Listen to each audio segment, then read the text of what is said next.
How's it going, guys? Welcome back to the channel. So this is a late one for me, especially in relation to Scotland versus Wales. I didn't manage to catch the entire game, but I'm kind of going off of a good portion of the game that I watched along with highlights. Um, what else? What else can I say other than this is the kind of Wales that we wanted to see from day one. This is the kind of Wales. This was the kind of Finn Russell that you wanted to see. The Finn Russell from last year, who had, I think he had something like an 80-90% conversion rate instead of a 35% conversion rate, which he has had this year. Um, this is the kind of Blair Kinghorn that is everywhere. Everywhere. The guy was doing everything you could possibly want, from running to kicking to tackling to he was everywhere. And he was one of the stand-up performers by far from everything that he did. Like I said, he was everywhere. He made himself the biggest nuisance to Wales physically possible. Like physically possible. And especially in the first half, where Scotland got a majority of their points, they really put that pressure to Wales. Any single mistake that Wales made was just capitalized on, and they were made to pay big time. So we look at the likes of Kinghorn. He got 2 tries, 5th minute, 48th minute. We saw Jordan get 2 tries, 11th and 33rd minute. And I mean, you just look at Tom Jordan's tries. I think it was his second try, where I don't even know what like the ball was just going, and then I can't remember which Welsh player, he kind of dived out, backhanded it back in. It got fumbled, and Tom Jordan, being Tom Jordan, he was there, booted that bloody ball like a football player, and then just went chasing for it, and nobody could catch him. And this kind of showed what kind of game Wales was having.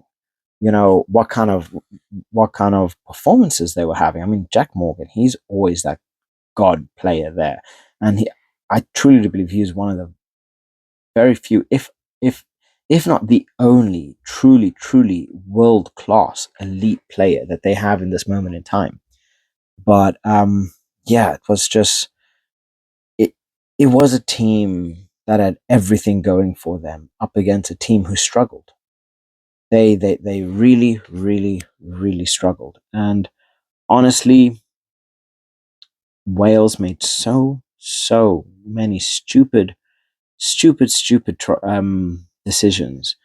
It's like, what could you possibly, you know, how are you expecting things to go right when you are just making stupid decisions? I mean, you look at Wilgriff.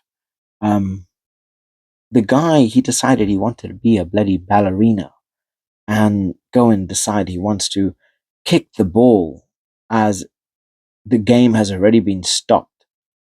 Like, I swear, he did like a full, leg out to the side, showing his flexibility. Like, why? There is no excuse for that. The game has been stopped. Why? You know it's not the right thing to do. You know you're going to get penalized for it. All he did there was just put his team under so much unnecessary pressure in a team that was already struggling. Because not now they have to face the Scotland side, who has been playing their bloody socks off without him for the next 15 minutes. And honestly, I feel that is that is just a selfish and stupid move to be making. I understand there's a lot of pressure in a game, but what kind of pressure do you have to be under to do that?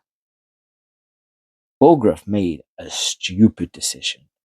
I don't even understand his thought process as to what he thought he might gain, or what Wales might gain out of him doing that. It was just pure stupidity. Pure stupidity. But again, that kind of summed up Wales' game, especially in the first half. Now, don't get me wrong, Wales really put in an inspired performance in the second half, coming through with a couple tries, and they were kind of getting there. They were putting a lot of pressure to Scotland. and had really, really changed the game. But too little, too late. I mean, you look at the tries. So Scotland only got one try in the second half, which was from Blair Kinghorn, whereas Wales got three tries. Yeah, so Thomas, Williams, and then Llewellyn on the 84th minute. So yeah, a lot of things could have been done differently. Wales really put in an inspired performance in the second half, but this is the kind of Wales that we wanted to see in the first half, not the second half. We wanted to see them fighting Scotland instead of coming back. And don't get me wrong, this comeback was brilliant, but it was too little, too late. They were not able to hand the Scotland side, and when they actually were able to deal with him and put a lot of pressure on him and start scoring tries, they decided to do it in the late game. This is the kind of performance that we needed to see in the first half to make the second half easier.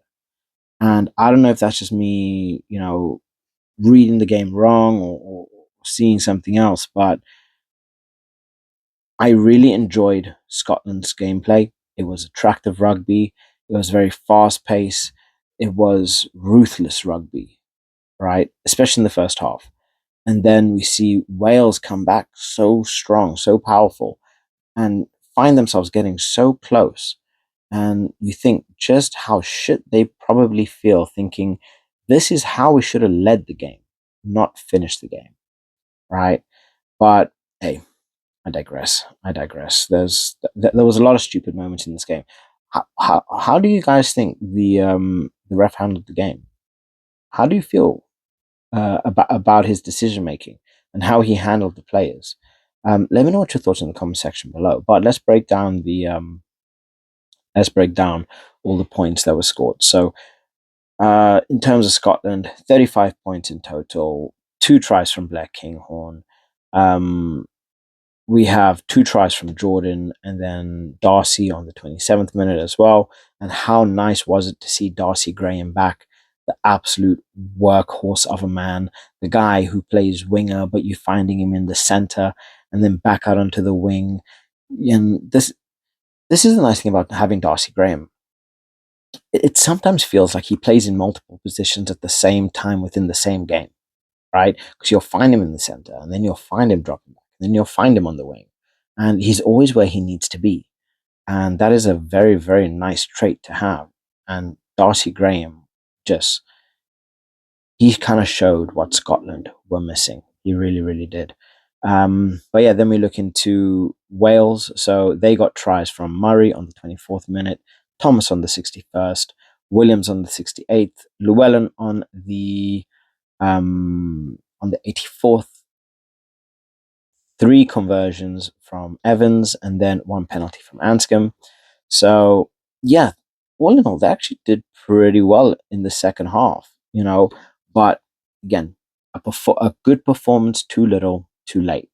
And one thing we actually did forget about speaking about is Finn Russell, and how I don't think you guys genuinely feel how happy I am to give you this stat here. Finn Russell, he converted every single try. How nice is that to say about Finn Russell in the Six Nations?